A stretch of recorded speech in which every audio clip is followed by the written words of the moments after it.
Welcome. I'm Kinetic Symphony. I hunt down and report on mysterious and weird, true stories, from glitches to the paranormal. Case file number 727, written by sianniixx. I witnessed my daughter's soul enter her body. My beautiful daughter is now nearly 9 years old. I was pregnant with her when I was 18, and she was born when I was 19. I remember when I was around 18 weeks pregnant, I was finally over morning sickness and the heartburn was yet to kick in. I basically had about 3 weeks between them where I felt okay. I was sitting in my partner's attic bedroom in his parents' house. It was always a creepy place, being a big old building, and had several paranormal encounters there, but this one was different. We were talking about labor plans, where I was going to live after she came. Not relevant, but I moved back to my mama's house when she was expected. This pure white orb, absolutely tiny, but with the most calming presence, appeared and was floating around in front of my face. We both saw it. It was playful and sweet, just as my DD always has been. The next thing I know, it darted into the top of my teensy tiny second trimester bump, and that was the first time I felt her movements. I've always had somewhat of an affinity with ghostly presences, starting with a not-so-imaginary friend who I stopped seeing when we moved houses when I was around 4. I know it sounds mental, but I've always believed it was her spirit joining with her body. The way I felt in the presence of that orb is exactly how I feel in the presence of my wonderful girl. Thanks for listening. Has anyone else experienced anything like this? I really do feel as if it was the first time I ever met my baby. Case notes for file 727. I witnessed my daughter's soul enter her body. I just want to say that this is a beautiful story. And the whole concept of the orbs that people report seeing throughout life, that they're just souls that are fragment or energized, full, not just echoes, fragments of souls, but fully realized souls that are trying to find their way back to their body or just to a new body, like in your case here. Your baby wasn't fully animated yet, and then it was. Makes sense. I mean, I guess it doesn't have to be some visual thing that we could see with our own eyes, but it does make sense that there would be some sort of visual cue, because I imagine souls have a lot of energy. It's almost like connecting a controller wirelessly to a computer. There's a signal, a real physical connection that happens there, or a real energetic connection, so to say. And you know, something interesting just crossed my mind. I remember my mom telling me something similar to this. I don't know if there was an orb involved, but I remember she said something happened to her while she was pregnant with me, and it made her believe in more than the mundane, let's say. I don't know if it was an orb, but I know she said something entered her body while she was pregnant, and she thinks it affected me. A very interesting thought. Creepy file number 44, written by Anonymous. Pure primal fear. My boyfriend, 23 male, and I, 23 female, recently decided that we wanted to take the new tent we bought on its first trip.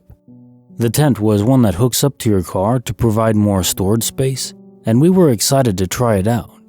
We had planned a kayaking trip the next day at a kayak rental shop. It was supposed to be a nice, inexpensive, outdoorsy weekend getaway. We tend to book things last minute, so all the state parks and professional campgrounds were full. This led us to a website that is essentially an Airbnb for camping. The place we chose was a 100-acre property just 20 minutes south of the kayak shop. Of all the sites in the area, it was described as having working bathrooms, showers, it allowed for campfires, and all the sites were car accessible, important for a car-dependent tent. This site was also the most reviewed in the area, with 3 5 out of 5 star reviews. The area was very rural, so we did not think much about the low number of reviews for any of the campsites. The renter was Mary, who only ever texted us updates, but seemed sweet. We started our 2-hour drive a bit later than anticipated, which put us behind the 11 a.m. time we had originally informed the host we would arrive at, but we tried to keep her updated with the new schedule. She just told us to let her know when we arrive at the address she sent us. We arrive at the address and are greeted with the barn from the pictures. It had string lights lit up all over it, seemed fairly new, and just gave off a nice feel to it. We sat in the car for a minute and struggled with cell service to text the host to let her know we had arrived. 10 minutes after our text sends, a sweaty man who appears to be in his late 60s pulls up in an ATV. He lets us know he is the father-in-law to Mary, and she is busy taking care of the seasonal harvest and sends him instead. He lets us know we can take the car anywhere on the property and offers to show us around on the ATV. My boyfriend, visibly uncomfortable, declines the offer and asks a few more questions about the woods and how far into them we are allowed to take the car. Anywhere. We can go anywhere, and the ATV man even offers to help pull my car out if it gets stuck.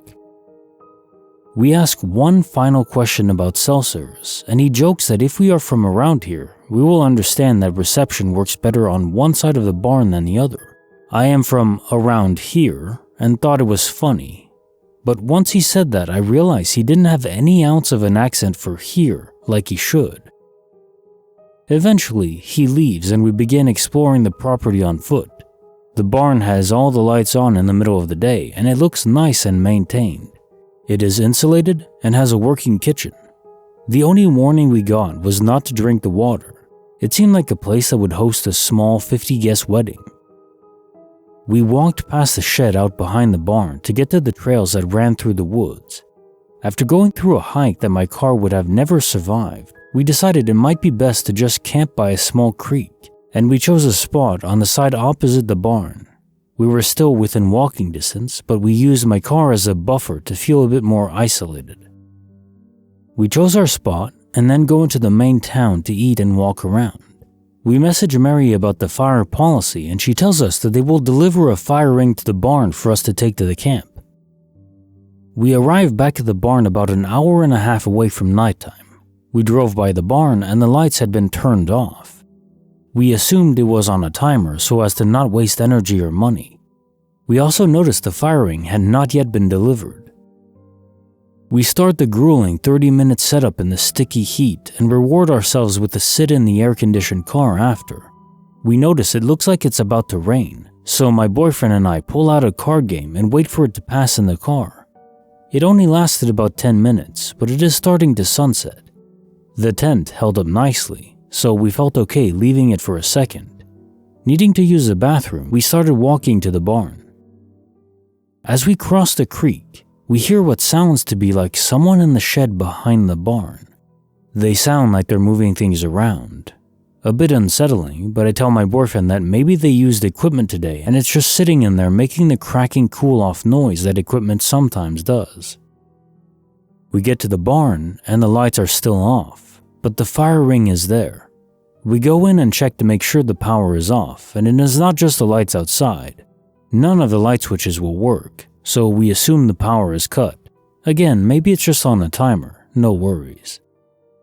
We step out of the barn and get 10 feet away and we hear a hum in the distance to the opposite side of the shed. The power to the barn is restored. Maybe it's the weather. We change direction to use the bathroom. As soon as we step inside, the power cuts again and the hum stops. I start to get a weird feeling, and I can tell he has it too. I look at my boyfriend and say, "Maybe they're watching us." I immediately followed up with, "No, that's a lot worse." We walk back outside and the lights turn on.